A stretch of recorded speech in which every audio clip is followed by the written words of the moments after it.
All right, let's get right into it. If you're doing the higher graphic communications course, then getting your head around 3D CAD assembly is, well, it's absolutely crucial. It's one of those skills that you're going to use over and over, especially when it comes to your big assignment. So picture this. You fire up your CAD software and you're faced with building something like, well, like this. It looks just incredibly complex, doesn't it? You've got all these different parts all fitting together just so. And the first thing you're probably thinking is, how on earth could I model that all in one go? And here's the big secret. You don't. You would never, ever try to model this as one giant, complicated part.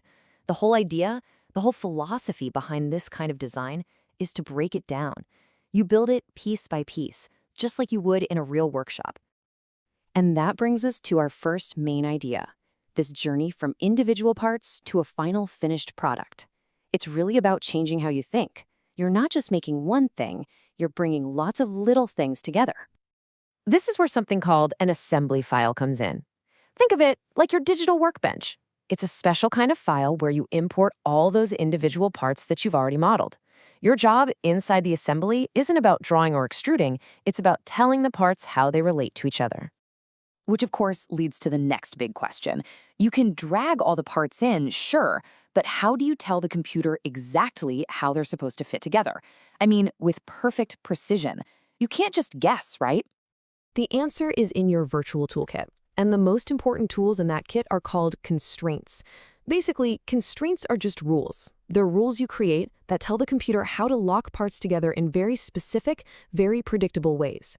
Getting good at these is the absolute key to assembly. So let's start with a really, really common scenario. You've got two parts, and you need their flat surfaces to sit perfectly flush against each other. How do you do it? Simple. You use the mate constraint. And honestly, you'll probably use this one more than any other. You just select one face, select the other face, hit mate, and bam, the software forces them to touch perfectly. It's simple, but it's so powerful. Okay, next challenge. What about round parts? You know, a screw, a peg, an axle. How do you get that to line up perfectly inside a hole? Trying to do that by eye would be a total nightmare. For this, we've got the center axis constraint.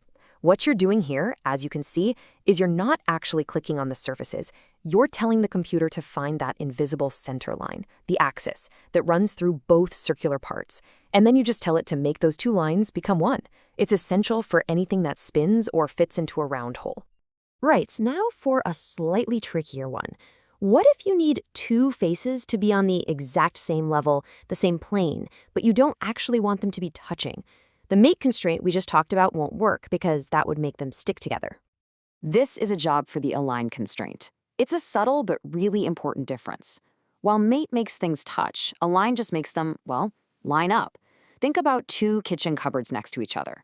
You want their tops to be perfectly level, but the cupboards themselves aren't touching. That's exactly what align does. And there are a few other essential tools you need to know for the higher course. Offset lets you create a specific gap between two faces. Orientation is for setting an exact angle. And tangency, that's a bit more niche, but it's for when you need a curved surface to just kiss another face at a single point. Okay, so we've got our virtual toolkit packed with constraints. But how do we approach the whole project? Well, it turns out there are two main strategies, or two main paths you can take when you're building an assembly. First up is what we call bottom-up modeling. The best way to think of this is like building with digital Lego.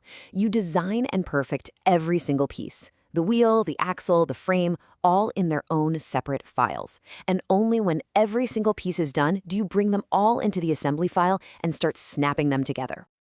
The other way is called top-down modeling. Now here's the game changer. With bottom-up, you make your parts in isolation. With top-down, you actually design a new part while you're inside the assembly file, using the other parts as a reference. This is so useful when you need a new piece to fit perfectly with something that's already there. And the coolest part? If you change the size of the original part, the new one you built can automatically update to match. It's really smart stuff. So we know the tools and we know the strategies. This brings us to the final and maybe the most important question. Why? Why do we do all this? What's the real power in mastering CAD assembly? Well, the benefits are huge. You can create amazing, realistic animations showing how a product actually works. You can test moving parts to make sure they don't crash into each other before you've spent a penny on manufacturing. And most importantly for you lot, it is the only way to easily produce those fantastic exploded views and formal assembly drawings that you absolutely need for your assignment. So, at the end of the day, remember this. Assembly isn't just a boring mechanical process. It's actually a core part of smart design. It's about thinking about how everything works together as a whole system, right from the very beginning. You've got the concepts. You know about the constraints and the different strategies. You have the complete toolkit to build pretty much anything you can imagine, one piece at a time. So the only real question left is, what are you going to build?